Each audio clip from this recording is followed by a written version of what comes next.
Hello, hello, everyone. Happy Tuesday. Come on into our studios. We just took a break from our deep chats about designer sunglasses to bring you another edition of Futbol W. Alexis Nunes alongside two-time World Cup champion, Miss Krieger, and of course, El Jefe, Jeff Kassouf. What a show we have for you today. Mallory Swanson and her long-awaited return. We'll look at how that went for her. Plus, there's a little matter of the UEFA Women's Champions League final. Barcelona up against Olympic Lyon. Our Natalia Strain is going to join us as we break down exactly what to look for in that one and get some predictions from these guys. But of course, let's start off with our NWSL match of the weekend. What a matchup it was. San Diego Wave up against the Washington Spirit. 6 minutes in, it would be the Wave with a stunner of a goal here to go 1-0 up. Yeah, unbelievable. Trinity Byers scores a right-footed shot in the top right corner.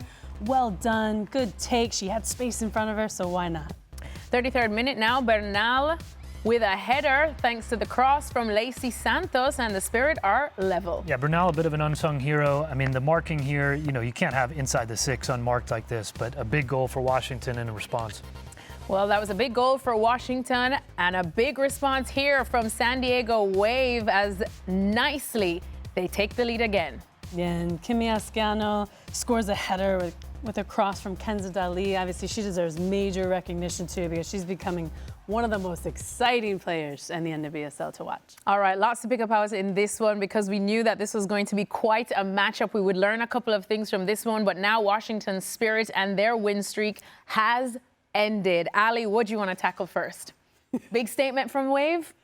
Big statement from Wave, but this feels like a future playoff game. Yeah. This feels like two teams who are going to be in the playoffs, who are going to be battling it out. And I think San Diego has played brilliantly. They've proven why they deserve to be where they are. They fight tooth and nail every game to make sure that they put themselves on the board. And I do think that, Washington, they came out fighting, they came out strong, but ultimately, San Diego fighting until the very end, being able to get that goal really solidifies. Saw it last week again. They love a last-minute winner, Yeah, don't they love a last-minute winner, but that just goes to show you the mentality and resiliency that they have in order to put the ball across the line and get the 3 points. So well done by them, but great matchup. Washington Spirit, obviously, also doing really well in the league and at the top 5 of the table as well. So good on them.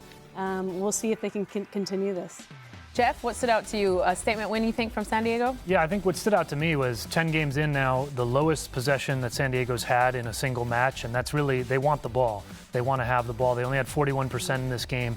And if you came into this game and said, if this game is, I wouldn't say it was totally transitional, but if San Diego can't keep the ball in this game, that they might struggle. And I would say, to Ali's point, there were times that they did. I don't think this was a terrible game from Washington by any means. I think it could very much be a final or playoff game. But the fact that San Diego was able to prevail in this, despite not keeping the ball in ways that they're more comfortable with.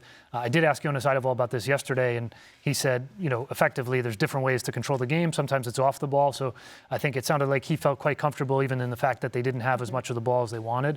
But, that for me, again, we've talked about is San Diego, where last year they were not so adaptable and they couldn't necessarily respond to things that they weren't comfortable with. I think we see here an example against a very good, maybe the other top 2 teams here in the league, that they were able to do something and respond in a way that, they weren't necessarily comfortable with or expecting.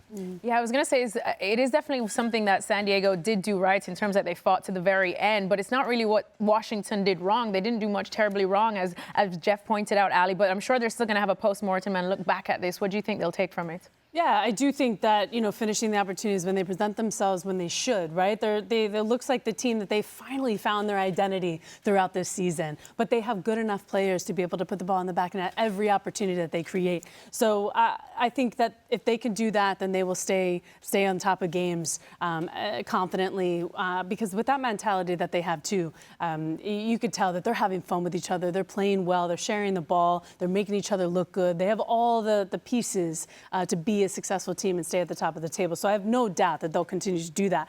But against the San Diego, who has been flying high, has been super confident, that's really difficult because of the resiliency that they have. And Jorginho's unbelievable to watch. The 1v1 and the attacking mentality that she has to just want to create consistently every single opportunity that she has. It makes it very difficult for anyone to defend.